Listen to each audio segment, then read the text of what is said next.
Hello friends नमस्ते Odia info OT channel को आपको स्वागत जनाऊँ। तो फ्रेंड्स माने ओटीटी को लेकिन गोटे नुआ अपडेट आसी तो से अपडेट विषय आम जानी ना। तो आपंकर 9 मे लास्ट थिला आपंकर ऑनलाइन डेट आउ एबे तार एग्जाम डेट आसी जाइए जोटा कि आपण माने एठी देखि पारिबे कि 21/6/2026 आपंकर लाटेस्ट डेट।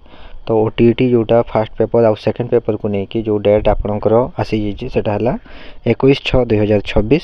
तो आपण माने जदि अप्लाई करिसंती तो एबेठु आपण माने स्टार्ट कर दियंतु कारण 1 मंथ आपनकर पाखरे अछि प्रिपरेशन पई।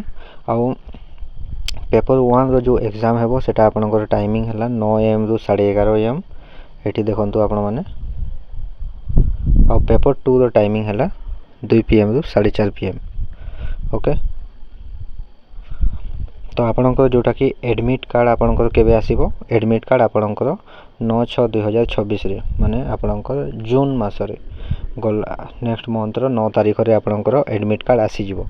आपनकर एडमिट कार्ड आसीले आपण जानि पारबे आपनकर कोठी आपनकर सेंटर पड़ी छि। आ फ्रेंड्स जदि आपण अप्लाई करिसंती तो एबेठु टिके स्टार्ट करतु पढा पढी। तो आज पई एति कि एटा थिला आपनकर लेटेस्ट अपडेट। एमिति का अपडेट्स पाई आपण माने ए चैनल को सब्सक्राइब करंतु और बेल आइकन को प्रेस करंतु और एटा सब संग साथी रे शेयर कर दियंतु।